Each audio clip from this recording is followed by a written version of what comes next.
नमस्कार दोस्तों, हमारे YouTube चैनल में आपका एक बार फिर से स्वागत है। और आज की इस वीडियो में हम बात करने वाले हैं ईस्टमैन कंपनी के मोनोप्रक सोलर पैनल के बारे में। लेकिन उससे पहले जान लेते हैं मोनोप्रक टेक्नोलॉजी क्या होती है, इसके क्या फ़ायदे और नुकसान होते हैं, किसे खरीदना चाहिए और किसे नहीं खरीदना चाहिए, और मार्केट में क्या क्या इसके बारे में बातें चल रही हैं। ये सभी जानकारी इस वीडियो में आपको मिलने वाली है, तो वीडियो को पूरा लास्ट तक जरूर देखें। तो सबसे पहले बात करते हैं मोनोप्रक टेक्नोलॉजी के बारे में। जैसा कि हम सभी जानते हैं कि सूरज से आने वाली रोशनी को सोलर सेल बिजली में परिवर्तित कर देते हैं।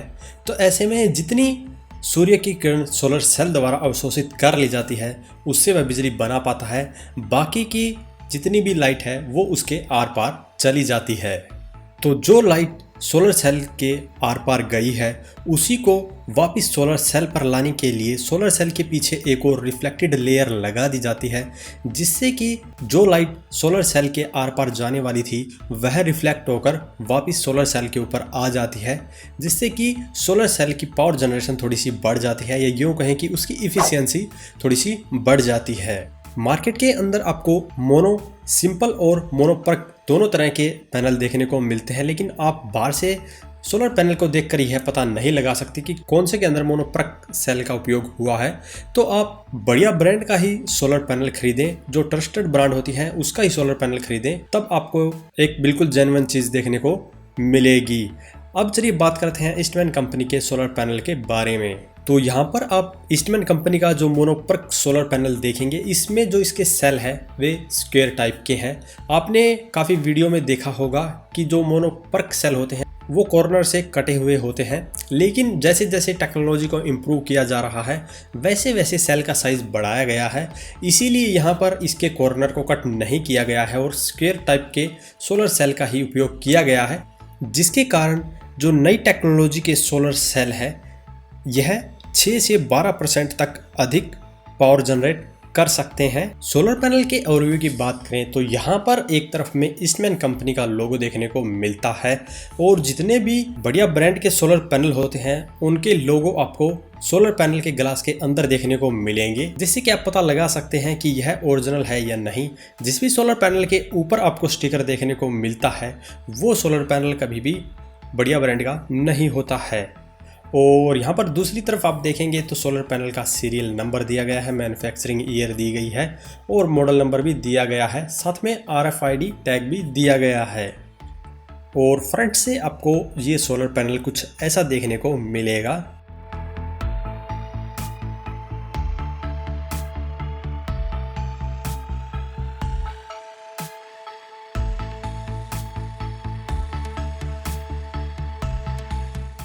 अब बात करते हैं इसके बैक साइड की।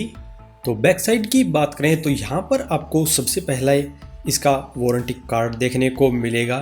इसी के अंदर एक यूज़र मैनुअल भी दिया होता है और इसको आपको संभाल कर रखना पड़ेगा, क्योंकि इसकी मदद से आप वारंटी को क्लेम कर पाएंगे। और यहाँ पर साथ में ही टेक्निकल स्पेसिफिकेशन का स्टिकर दिया गया है, जिसके ऊपर इस सोलर पैनल की पूरी जानकारी दी गई है, जैसे कि इसकी मैक्स पावर और इसकी VMP 33.70 वोल्ट है, IMP इसकी 9.82 एम्पियर है और VOC इसकी 39 वोल्ट है और ISC 10.20 एम्पियर है। इसके अलावा यहाँ पर कंपनी का एड्रेस दिया गया है, साथ में ईमेल ID भी दी गई है और इनकी ऑफिशियल वेबसाइट पे यहाँ पर आपको देखने को मिल जाएगी। इसी के ऊपर यहाँ पर IP68 रेटिंग का आपको जंक्शन बॉक्स दिया गया है, जो कि धूल और पानी से सोलर पैनल के टर्मिनल को प्रोटेक्ट करते हैं।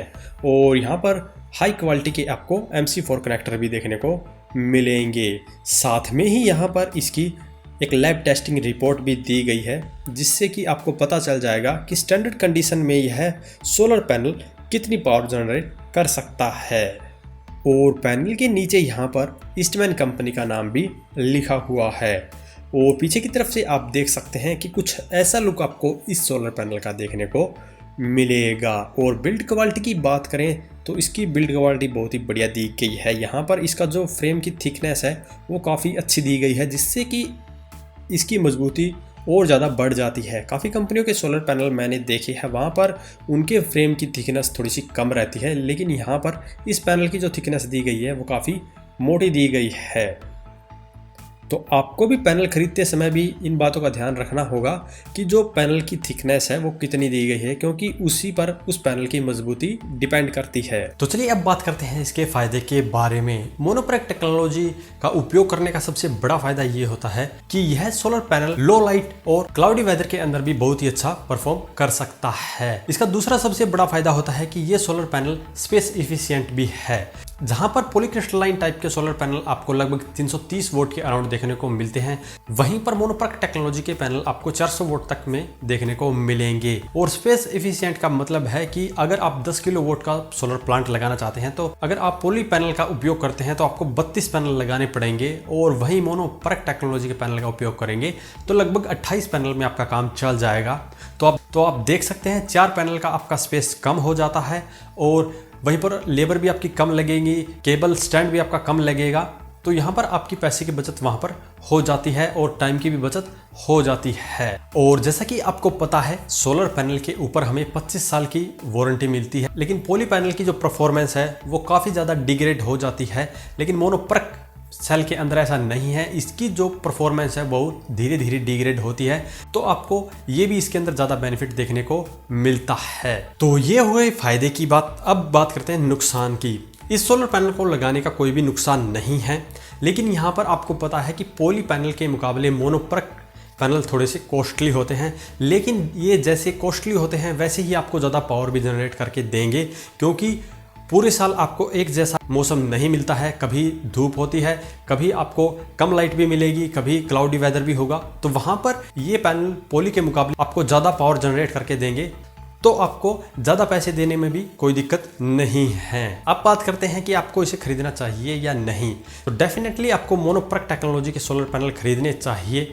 और काफ़ी लोगों का मानना है कि यह गर्म इलाके में यह कम परफॉर्मेंस देता है।